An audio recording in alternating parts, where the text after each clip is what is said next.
Wonderful. Well, thank you for having me, inviting me, Carol. It's great to be with everybody this evening. I wish I was in New York, but soon enough. Okay. Thank you for the generous introduction, Carol. There's a lot of ways to kind of frame this book, but in some ways the most simple and maybe profound way that I think about this book is that I believe that we need new ways to describe what architecture is. And in our period of very rapidly changing climates, I don't think we can describe architecture the way we've been trained to describe architecture in the past decades, in the past centuries, essentially as a visually aestheticized object, usually authored by some heroic architect or something like that. I think we need to start looking outside of our traditional typical frames of reference to adequately describe what all architecture is and does on this and to this planet. And what image could more laconically illustrate our disciplinary and professional indifference to climate change than the clouds knowingly occluded from Alberti's description of architecture and from the history of perspective delineation. These clouds that were kind of a part of Alberti's view, the kind of birth of perspective, but were occluded from the kind of delineation of the architectural objects he was trying to draw. In my view, we need a much more nonlinear perspective of architecture, how we might describe and define it. Architecture reorganizes nature and society in highly nonlinear ways that today demand overt attention and new methods of description. In a nonlinear perspective of architecture, an architectural artifact is but the hardened edge of very recursive and reciprocal compositions, physical, political compositions. In my own design research and practice, I use a mix of emergy analysis, which is a genre of ecosystem science, as a type of analysis, as well as world system analysis, which is a genre of historical, political, and social analysis. I do so to help develop more literal descriptions of architecture and to think through this recursive terrestrial basis of what we think of as architecture. The book I'll describe tonight is the second in a four-part series on the ecological and political evolution of building as a world system. As Carol mentioned, the first was Empire, State, and Building, which essentially begins with the European settlement of Manhattan and all the periods of building, essentially since 1800 in the case of the Empire State Building plot of land, and that goes all the way through the construction of the Empire State Building and beyond. 25 years later, the next stage of, I think, kind of important analysis for me was the Seagram Building as kind of the end of, in my mind, the end of modernity. The last time that we built buildings out of materials. 25 years after the Seagram Building, we start to assemble buildings out of products. It's a completely different political economy, completely different world system and world ecology for building. So the Trump Tower in the early 80s will be the next object of this analysis. And then eventually there will be a kind of study of some canonical, pseudo-sustainable tower like New York Times Tower or something like that to get us into the 21st century. So it's a big project in my mind to kind of document the last couple hundred years of construction, in this case in the context of Manhattan, but I think it's very emblematic and indicative of other parts of architecture and other parts of the world, these kind of basic political economic transformations of what architects do ultimately. But tonight I'll focus on the book Unless, which, as Carol pointed out, is a kind of nod to less is more, but is also for me, one of the most important words in any kind of pragmatist philosophy that recognizes its contingencies and has enough irony to explore those contingencies. And I understand architecture as when I'm a builder, I'm an architect, I understand architecture to be incredibly contingent on the world. I don't think the world grants architecture as much autonomy as it likes to believe, as architects like to believe, or that the academy likes to believe. I think building and architecture in the end is highly contingent and has lots of facts and relationships attached to it that we fundamentally have ignored. So the current book, Unless, aims to describe the Seagram Building.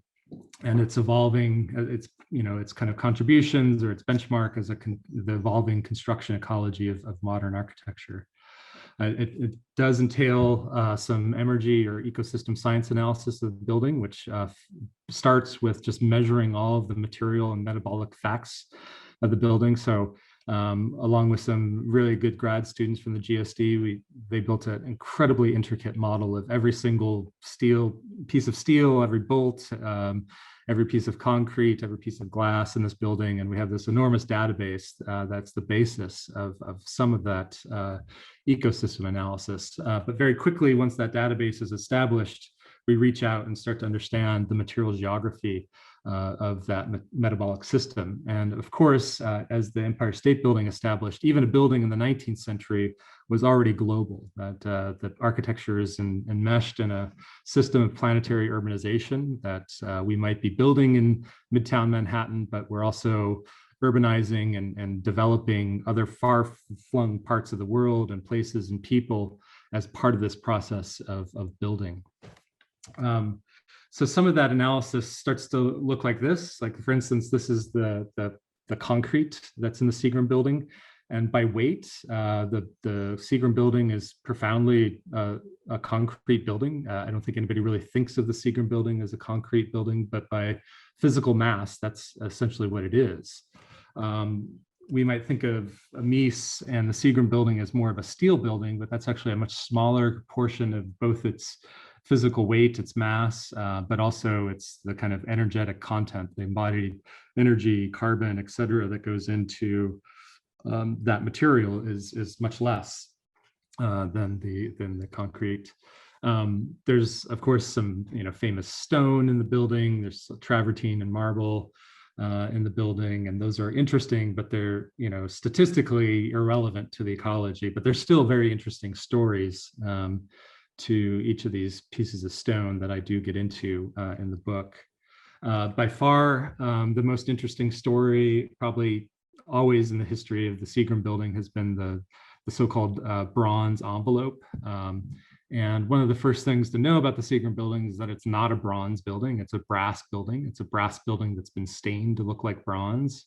This is fairly typical in architecture, but the kind of ecological difference and world system difference of brass and bronze is very significant. It's a completely different material geography, totally different kind of energetic content of each. If it was a bronze building, it would be something like 300% more energy, kind of worldly resources going into that building than it is as a brass building.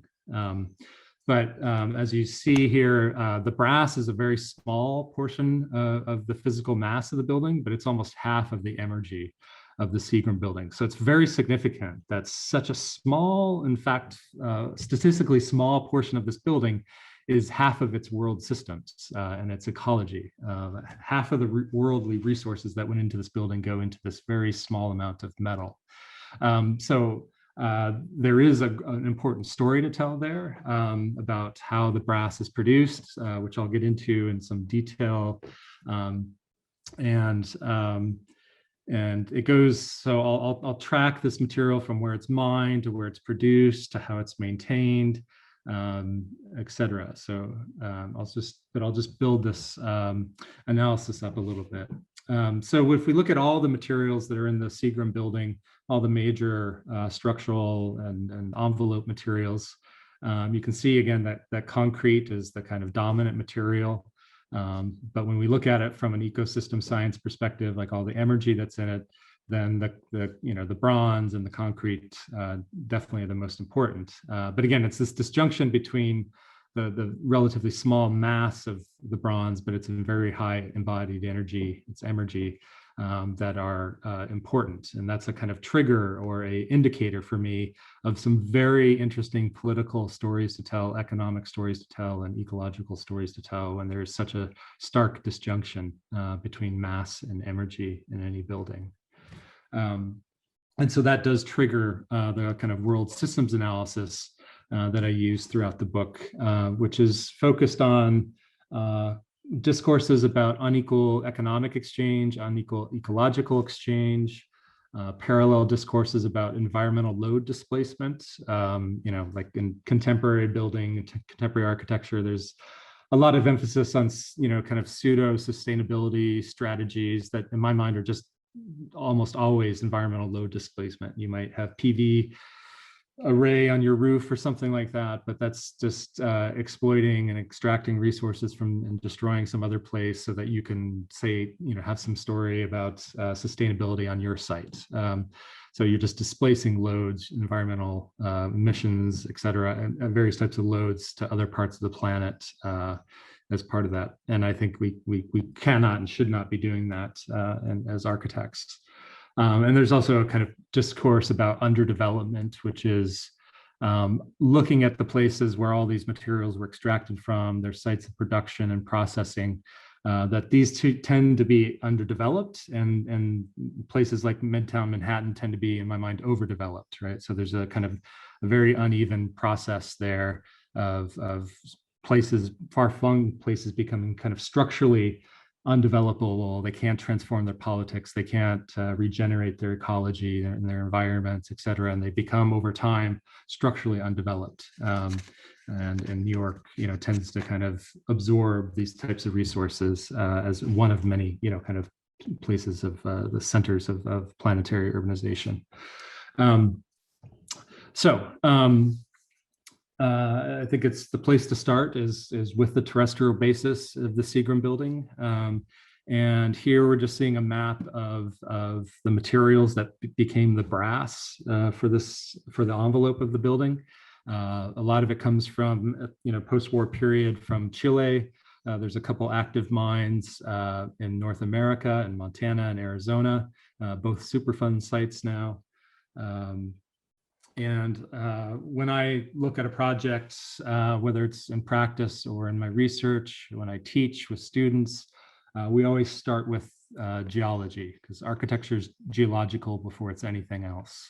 So in the case of the Seagram Building, the kind of tectonic plates sliding around each other along the Andes, basically their friction heats up copper and other minerals that are in the lithosphere. And the friction from all that, the heat and all that, it starts to drive up through pressure. And as it's moving up, these liquid minerals are moving up through the cracks and joints and the geology. They create these porphyry deposits, which become the sites of mining. For us, in the kind of ecosystem science world, it's important to understand the kind of geological basis of everything and the solar basis of everything. So understanding what this process is that, just where this material is coming from is the great start for that. In the context of Chile, it's the Chiquicamata mine in the Atacama Desert, which is the driest place on the planet. It's the Atacama Chiquicamata mine is the largest hole that humans have dug on this planet. It's miles and miles across and deep. It's pretty profound. You can barely see it. Just a small pixel on the screen is one of the largest trucks that humans have built. This aerial image of the Chiquicamata mine is also very telling, because as you're digging that hole, you're pulling out, very small percentage of the mining material is the mineral that you're actually searching for, and most of it becomes tailings that you're just dumping. And so you can see the different ways in which the miners have been dumping the tailings around the mine over time.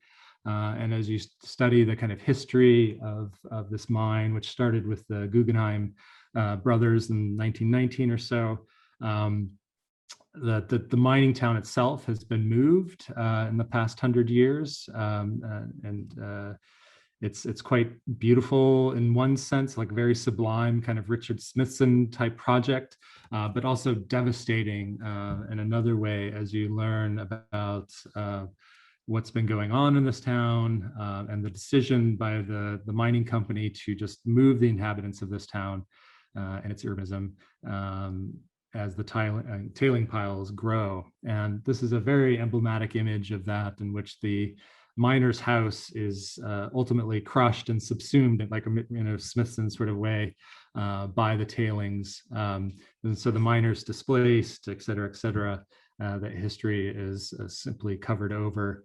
But this gives us a sense of some of the dynamics that go on in these far-flung places, of which architecture is inherently a part of.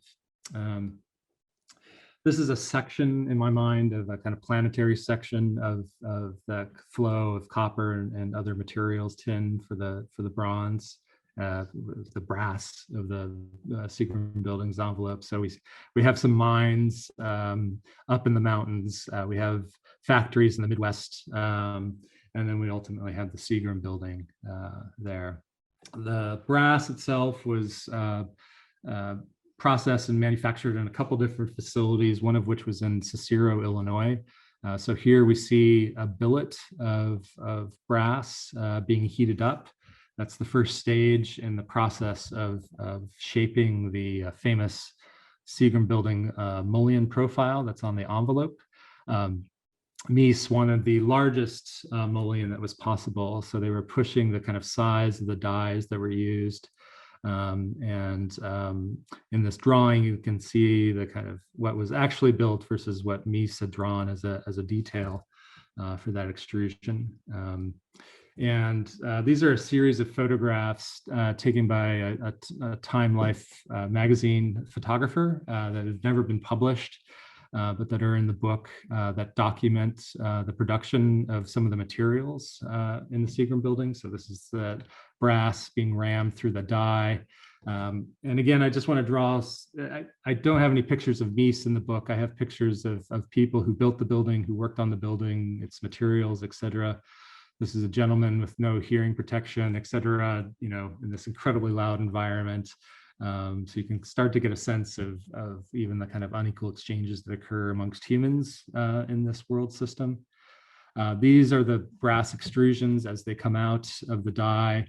Anything but straight, anything but machined, as the kind of normative histories would suggest about this building. Every square inch of this building's envelope was handcrafted. It's a handicraft building. This is a Polish guy on the west side of Chicago whose job it was to straighten all of these mullions. So he's there with a jig and he's hand tapping with a hammer the mullions to get them to be straight. After they're straightened, they would go into a chemical bath to remove all the oils from the processing, and they would be dried, just stacked up. And I think one of the most beautiful serial pieces of art that I can imagine from the mid-century is just simply a pile of brass mullions for the Seagram Building at this factory in Chicago. But it's an absolutely stunning image for sure. Other parts of the building envelope were, like I mentioned, were manufactured in other parts of the Midwest and Northeast, Bedford, Mass, and Long Island, et cetera. They all were shipped to Long Island for their final assembly, where they were, unpacked and cleaned once again. And these are the same two guys who were responsible for staining the brass to make it look like bronze as part of this, and this is, of course, Mies's history of kind of material authenticity or some other concepts that I think are associated with him. I mean, just wonder what's going on here in that regard as a narrative about this building. The envelope panels are essentially glued together, dried and installed. That's, kind of very fast version. Phyllis Lambert does a great job, of course, of documenting that a similar process, so kind of on-site aspects of the construction. But this is also a very important image for me, which is an image of a New York Times photo image of a gentleman maintaining the brass envelope. So every square inch of this building is hand rubbed to maintain its bronze appearance every year at quite considerable cost and effort.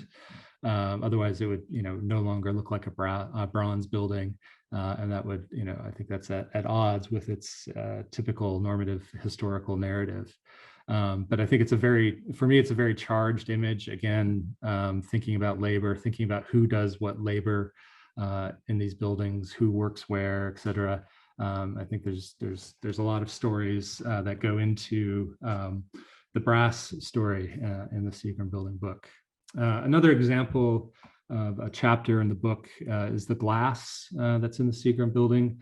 It's quite famous for its kind of, copper, orange, pink hue, depending on what angle you're looking at it. It often looks a little bit different each time. But of course, it's also well known for the kind of hue that it evokes about the liquors that the Seagram Building, Seagram company that we're importing to the US. It has this kind of resonance, this rich amber appearance, which is no doubt stunning and quite interesting. This required a very specific type of glass. Mies was obsessed with the specification of this glass.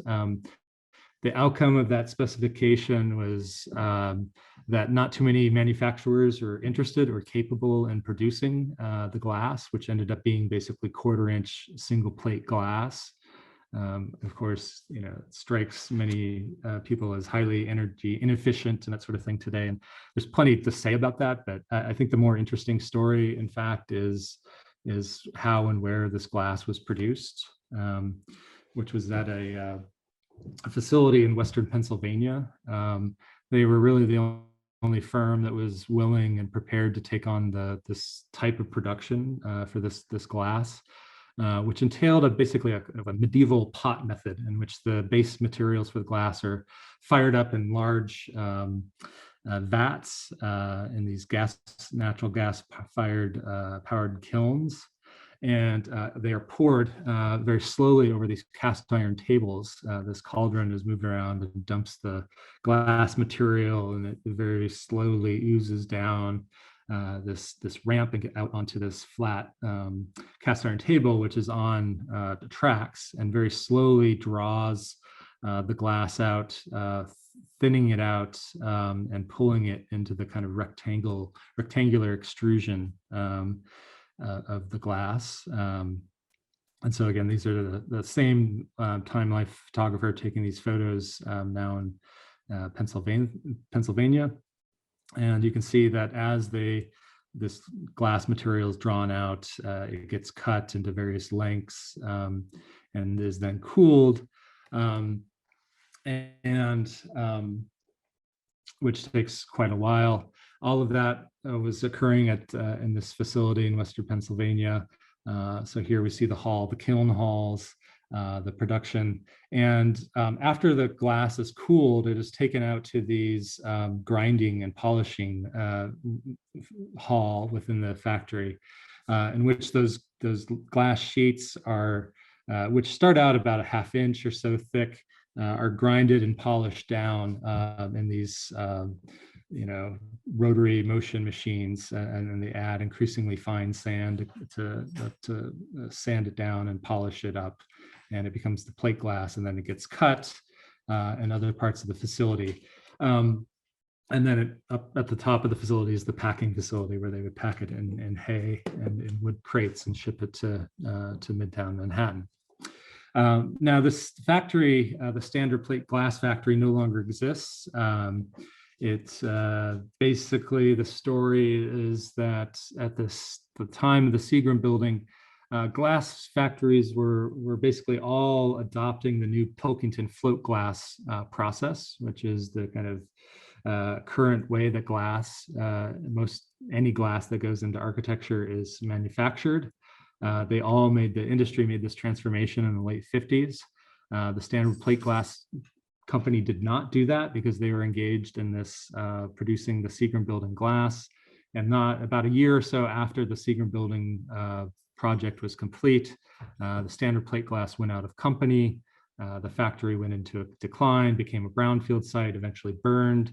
And in the early 80s was transformed, this brownfield was transformed into a park. And that might seem relatively benign, but this park turns out to be an environmental hazard. The cleanup wasn't so good, and there's a number of environmental pathways to some of the problematic materials that were in the factory, like arsenic that was a part of this glass production. And here, how they developed this park was that there's some elderly housing on the kind of northeast side of it, there's low-income housing on the west side of it, and there's playgrounds in the middle. And these are all three more typically vulnerable populations that are now confronted with access to these environmental pollutants and hazardous materials. But I think it goes beyond that. This is the image of the town of Butler, Pennsylvania, and you can see the image of the factory there now centered in the image. When the Seagram building was being built, essentially the Standard Plate Glass was the only company in town, left in town in Butler, Pennsylvania. And so when this factory closed, it sent the entire town into its Rust Belt depression for the rest of the 20th century. And so this is an example of that type of underdevelopment that I mentioned, that as maybe through processes of architecture, we tend to fetishize certain parts of that system and again, I would say overdevelop them at the expense of other parts of the system. And I think a lot of people are interested in much more equity in forms of development. And I think there's a way of thinking that through as an architect, through your specifications and through your design. I won't spend too much more time on the Butler story, but I think it's a kind of very compelling and kind of darker side of otherwise very beautiful glass. You know, any of the materials have these kinds of stories. The brass has its version of the story. The glass has that version of the story. I do spend some time on some of the, I'd say, still interesting, but a little bit more benign stories. The pink granite, the beautiful pink granite pavers that are in the famous Seagram Building Plaza, come from this tiny little quarry in Maine, in Wells, Maine, it's now it's functioning once again, and it's a very beautiful place. In the book, I spent a lot of time talking about the family, or one of the families that worked in the mine, that worked on the Seagram Building, and how much they loved what they were doing, and they were incredibly poor, but they were very happy people, and they made all kinds of important contributions ultimately. You know, so part of the point of this book is to be telling other stories, to be describing architecture differently through the lens of other people. So there's you know, multiple chapters in this book. I'll just cover a couple of them. But once we think the Seagram Building through from an ecological perspective, from a world systems perspective, I don't think we can look at it in exactly the same way that we've been taught to think about it, as a kind of object in perspective, like in this famous Ezra Stoller photograph. Because in the end, I think that tradition has basically produced a history of trophies. And the Seagram Building is a trophy building in multiple senses, and any kind of architectural history sense. In terms of Class A real estate, it's a trophy building, which is a kind of, you know, subgenre of Class A real estate space, a very important building, very important address. But it's a trophy in multiple regards. But certainly in terms of its kind of world systems, it's trophic in the sense of the Latin root of that, of like a Roman trophy after a war. To the victors go the spoils, etc. But so in the end, we have a trophy building, but we also have atrophy elsewhere in the world system: Butler, Pennsylvania, Chile, Montana, Arizona, other places. The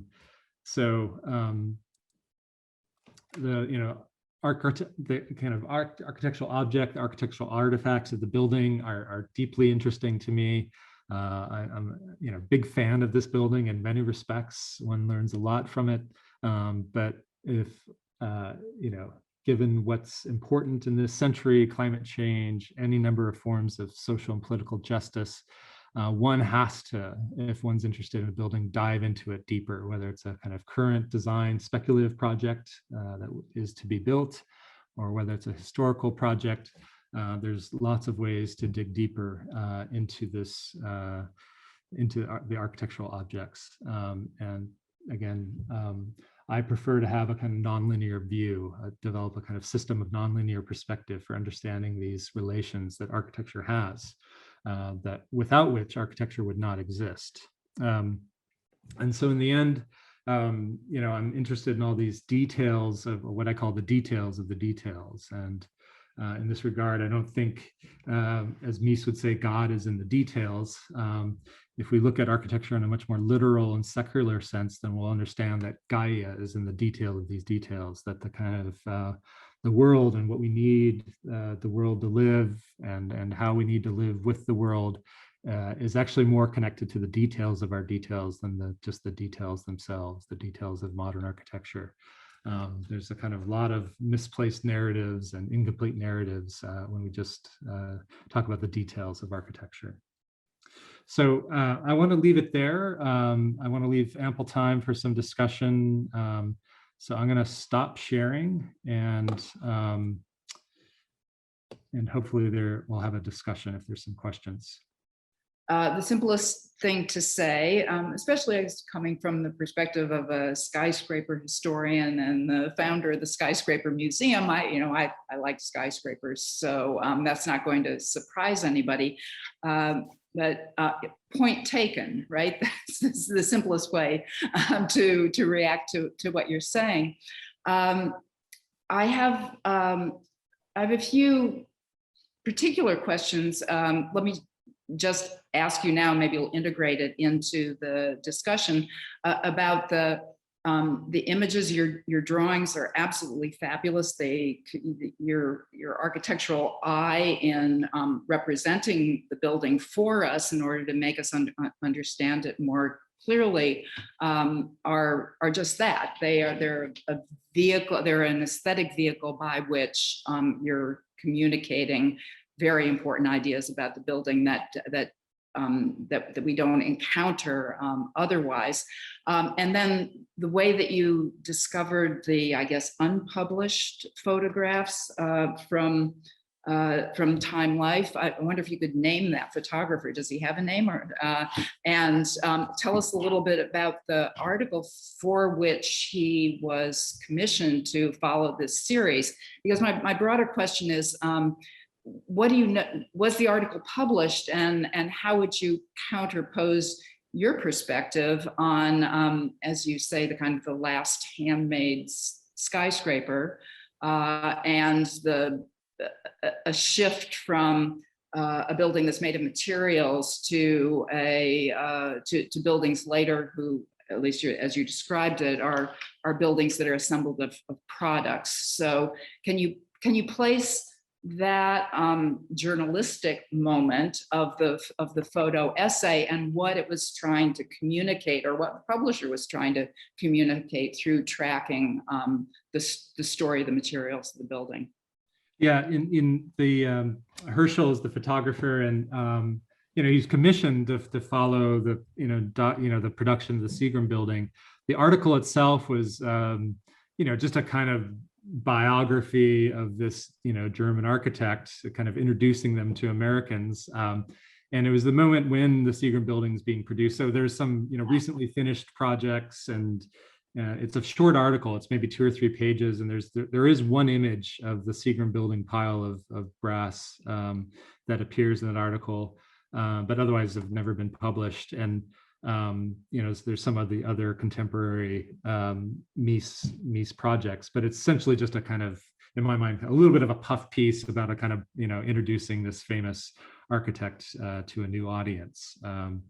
And all of the, I think, interesting work that Herschel was doing, tracking these materials down, doesn't really enter into it. It's just a kind of Mies likes materials, and here are some of the materials that are going into his building. So it's of course, by the nature of that journal, relatively light in terms of its kind of description of Mies and the architecture, but it was a part of that project, and that there is a kind of more interesting story to tell about tracking down all these materials. He was documenting, like when Phyllis Lambert and Mies are designing the fountains for the Seagram Building Plaza at MIT, working with some hydrologists, he's there documenting that whole process. And so it's actually a fascinating archive of the kind of behind the scenes labor of the architect, but all the labor that goes into the material production as well. So I think there's a whole book there just unto itself, I think, for sure.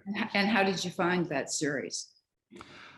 Just part of my general interests in the building, but just part of the historical documentation of finding trade publications, popular publications, everything I could get my hands on that don't show up in the kind of typical archive of the Seagram Building.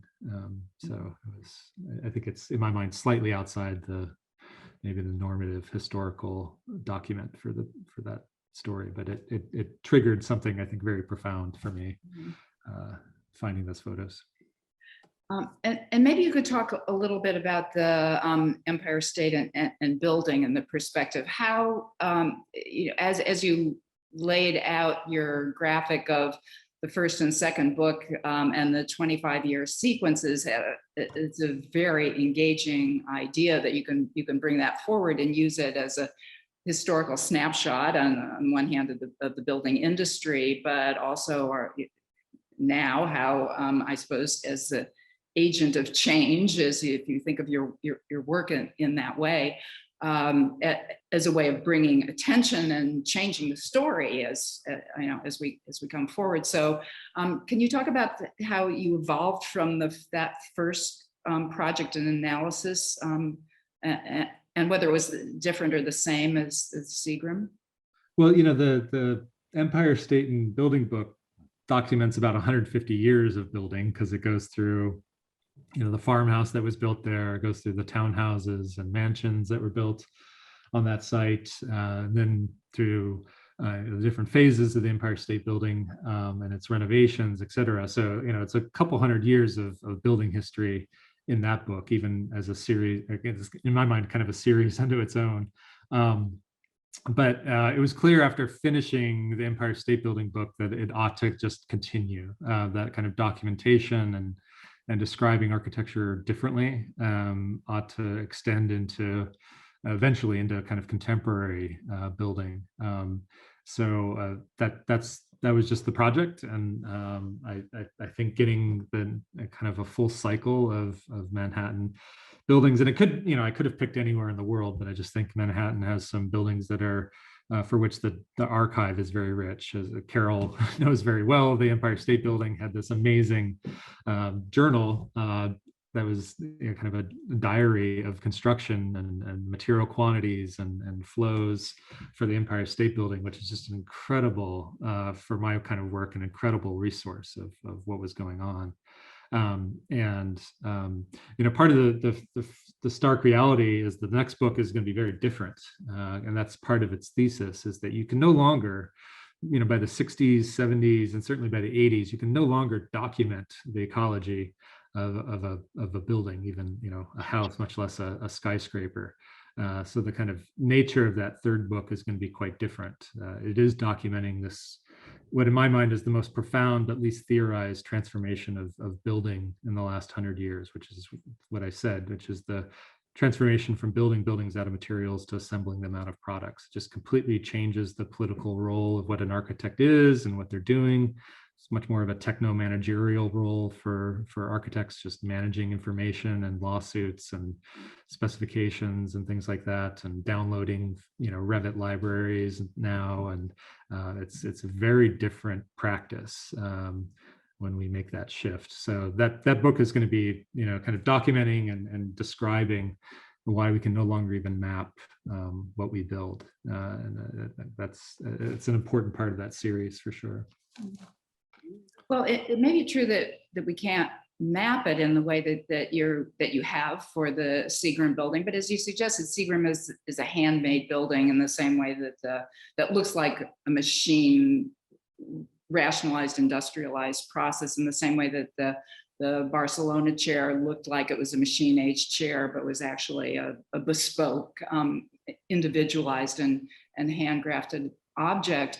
But one could easily argue that the history of high-rise buildings or any kind of building is the increasing industrialization of labor and the replacement of labor and handcraft with an industrialized product, whether it was steel. And Donald Friedman argued this in rewriting Skyscraper history, that the point of part of the point of steel is to replace the hand labor of masons with a process that's more speedy as well as technologically stronger. So we're mixing a lot of different arguments, or we're putting a lot of different arguments onto the process of building that could, on the one hand, be interpreted one way, and on the other as a historical progression. What do you see as different and changing in the next phase after this immediate post-war period? Could you describe that a little bit more? Well, again, a lot of it deals with how, what the role of the architect is in the building industry, where if Mies as a kind of heroic version of it is working with manufacturers, working with the factories, the people that are producing things, that changes considerably. The suites catalog becomes, the source for everything, and suddenly it's about these products, and so it's a very different. As I've said elsewhere, it's kind of we've turned architects into personal shoppers for institutional and university clients, et cetera, or basically just selecting products for them and organizing them, and that's still important work, but I think we should just understand that it's a very different type of work, labor that architects do now than they did in the mid-50s. I think we still often teach a version of architecture that's closer to the mid-50s than it is to the 2020s in many respects. So there are some important distinctions. Mario Carpa, others have described, like a lot of historians have described the Seagram Building as an industrialized building, but I can't find it. I can't find that industrialized product. All the concrete was, board formed, hand cut with hand saws, formwork. So there's a whole timber building of the Seagram Building that was used and for formwork. Everything's handmade, all of the dimensions of the building, the kind of 5.5 foot dimension was intentionally off the standard office grid, planning grid, for furniture and everything. It's intended to be like a Scarpa building, just a little bit bigger, and requiring custom furniture to fit that new dimension and everything like that. So everything's highly customized, and I like your Barcelona chair example at Villa Savoy. It's like a totally handcrafted thing that is trying to look industrial, but I don't think it's fully industrialized. And I think that's, in my mind, the Seagram Building is that's why I say it's the kind of closing chapter of that version of early modernity that was trying to look, I see, machined, but was still very much a handcraft project. Well, I think I would still argue that that you picked an atypical building in a moment where you could see the evolution over 100 years of an increasingly industrialized product that would be better exemplified in Emery Roth's speculative office building. But that's an argument for another day. Yeah. I'll be looking at the chats in just. But I think on that point though, if Mies personally was interested in an industrialized, architecture, he definitely would have had Pilkington float glass in his building, right? Not this highly customized, medieval process of heating up cauldrons of material and pouring it out. He was obsessed with that specification, right? And the handcraft spec. And so it's just a site of rich discussion for that conversation about the transformation of building in this period. So maybe a point well taken to criticize the purity of Mies's moralism, or the impurity of a kind of moral argument about simplifying an idea of architecture. but I wonder well, best to leave that, I think, aside. Let me look at the chat so that I can bring some of the additional questions in and ask you to respond to, is the Seagram Building an extreme example of the impact of its supplier communities, or is it more representative? Is that kind of what we were just asking, perhaps? Yeah, I think it's, well, I'd say that it provides some very clear examples, like what happens in Butler, Pennsylvania, or what was going on in Chile at that time, and the kind of political history of that mining company in Chile, you know, during the Pinochet years, et cetera. It's very complicated. And so I don't, most buildings, we have no idea how impactful they are on other people because we have never documented it. And I think trying to have some benign or even regenerative or supportive examples of that are very rare. I think I can find very few architects who are, I think, actively trying to design the reciprocity between sites of production and the building itself. I think it's possible, and I think it's a kind of necessary evolution of architecture if it's going to have a kind of ethic or have a kind of role and be connected to the salient issues of this century. But the examples are few and far between. So we can't tell very many stories about the kind of impact of architecture on these places, other than kind of anecdotal personal histories. They just haven't been told or collected. Yeah. Mm-hmm. And someone has asked if the Seagram Building were to be built next year, or I guess even again, how would it be different today? Would it be possible to replicate with our more evolved systems that you are criticizing, a building that is that bespoke?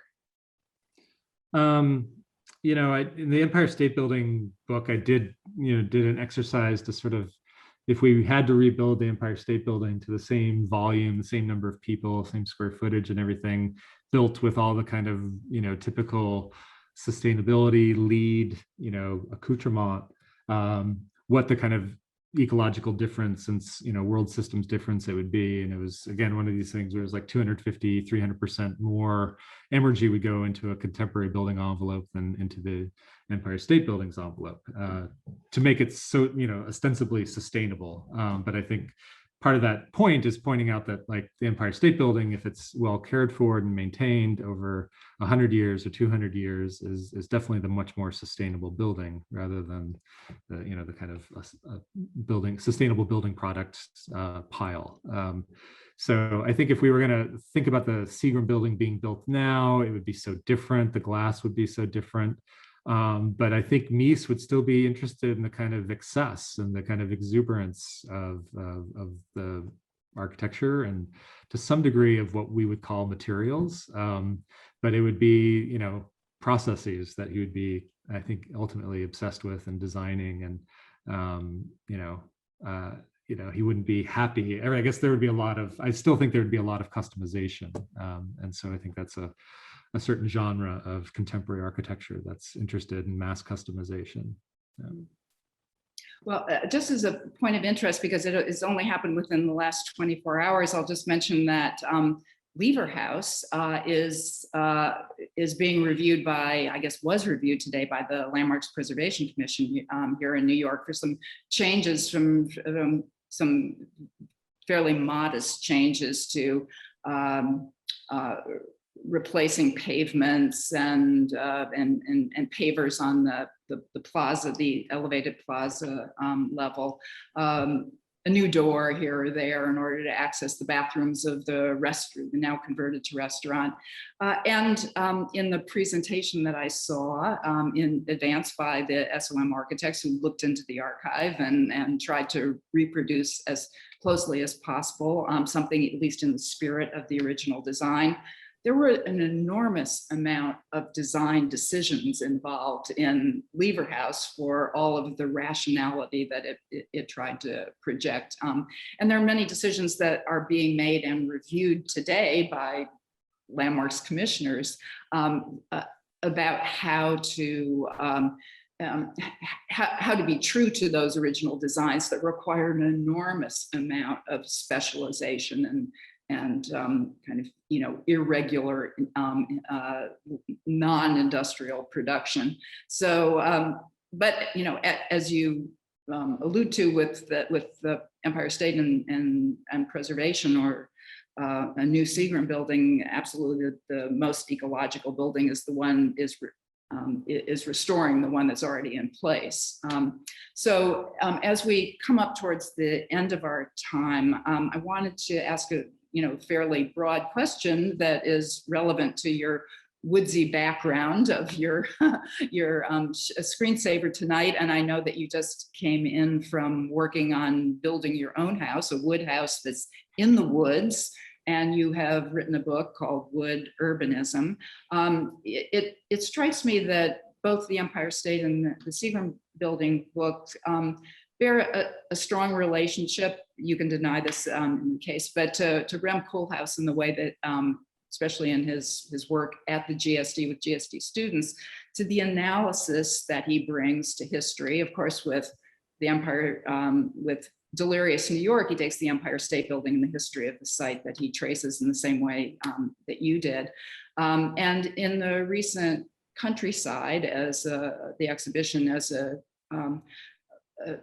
well, not so much a critique of the way that we live, but a cold, hard look at an analysis of the world as it is today.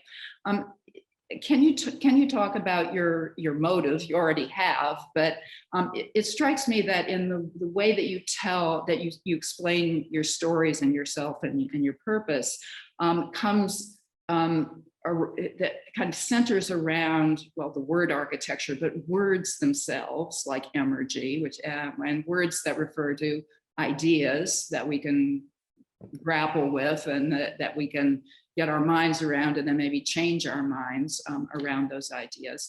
But tell us, is there a prescription that you have for the negative analysis that you bring to bear on some of the past egregious examples of overreach and unequal situations?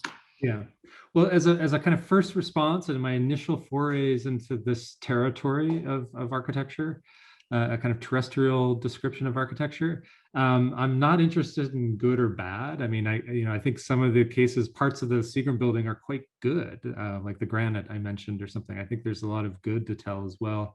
But good and bad aren't my motivators. At first, all I want to do with my own mind, my own practice, with my students, with my colleagues, again, is just to describe architecture differently, and be able to tell different stories, and with different methods and different archives and different types of evidence, and however slowly it might be, start to change the vocabulary of what we do and how we make sentences for each other about architecture and the content of those sentences.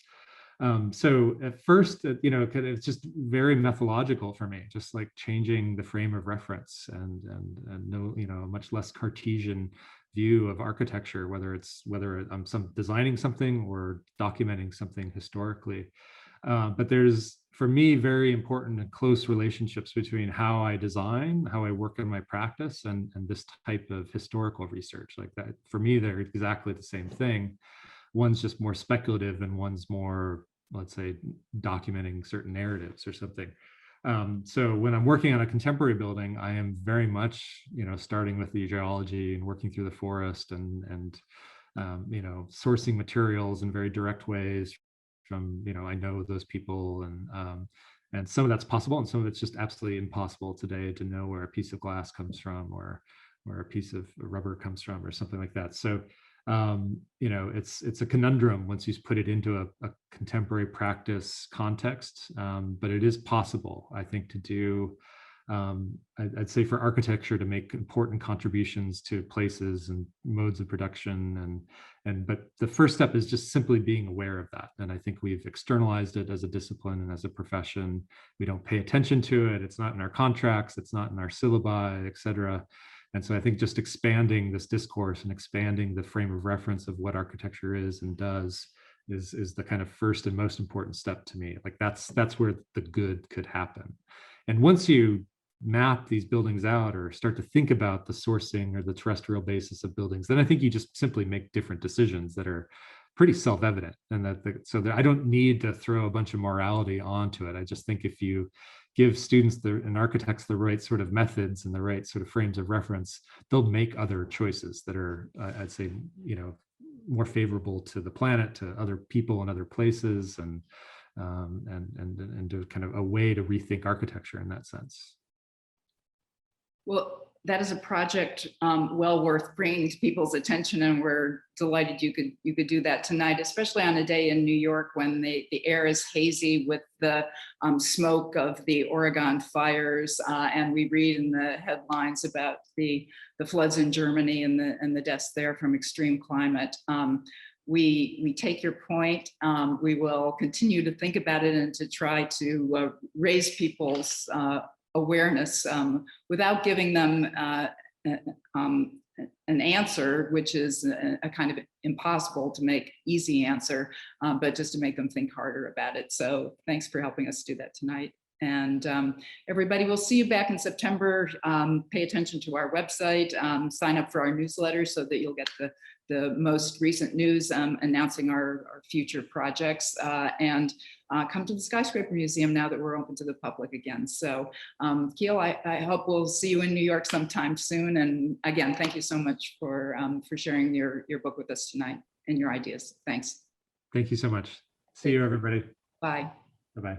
Hi, welcome everybody. It's 6 o'clock and we're just about to start the last of the book talks of this summer series. We'll be on hiatus until September, when there'll be a new round of a whole range of eclectic and diverse topics on the Skyscraper. But tonight's talk on the Seagram Building, more or less, actually, unless, is a book that has recently come out this, I think last fall, by Kiel Moe, an architect, practicing architect, and a professor now at McGill University, where he's the Jared Sheff Chair in the School of Architecture. And he was previously an associate professor at the GSD at Harvard in the of architecture and energy in Harvard's GSD's program also of advanced design studies, where he was the co-director of the Master's of Design degree program in, and the director of energy, environments, and design.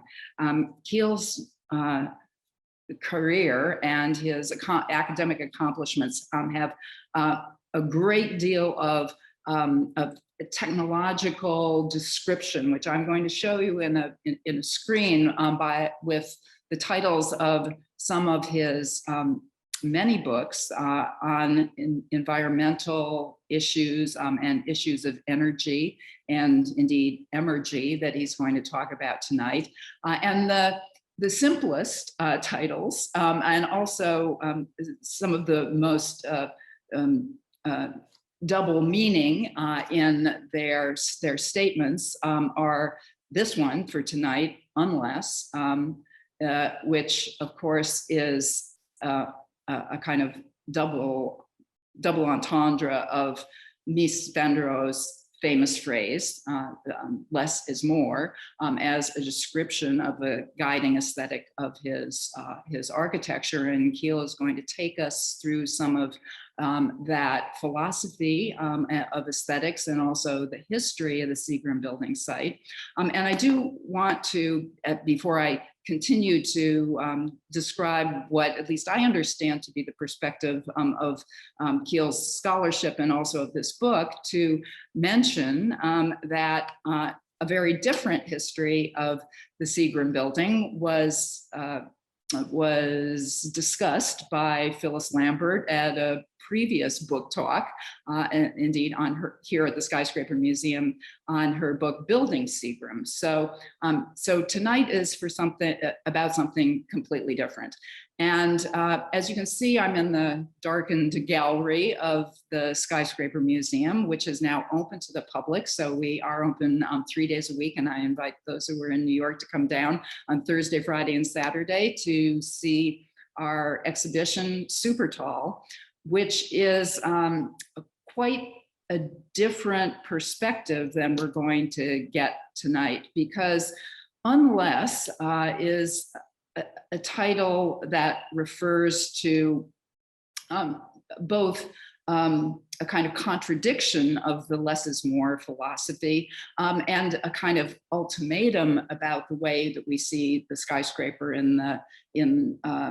as a artifact in the world, as an example of urban real estate. And rather than me describing what Kiel has to say about this, I just want to go forward by way of introducing him and his ideas to some of the other publications, so that you understand better the perspective from which he'll be speaking to us tonight, which is a critical history and present day analysis of the skyscraper. So another one of his books, and these are all from the publisher Actar, where I encourage you to go to their website and grab one of the first run's copies of Unless, which it's a book that's been selling very well. And so it hasn't, the publisher was not able to make it available immediately for, especially for the discount that was being offered to those who participated in the webinar, but it should be available again soon, and we'll let you know about that.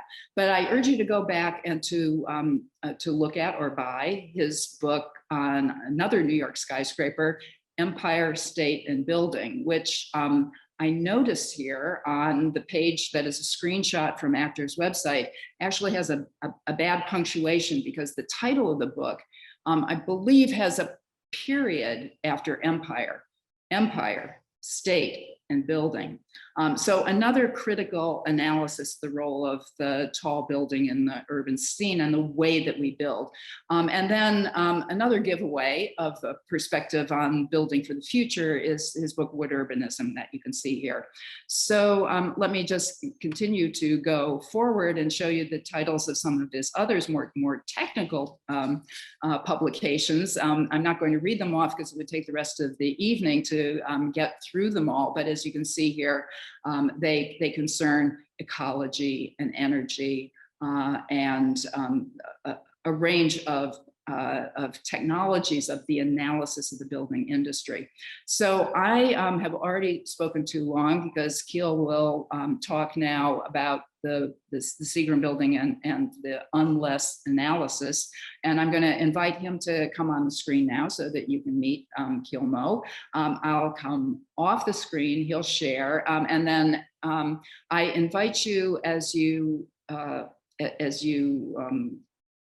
encounter questions in his talk, to add them to the chat, and I will gather them together so that I can pose a few moderated questions at the end of the evening for another 15 minutes or so of Q&A.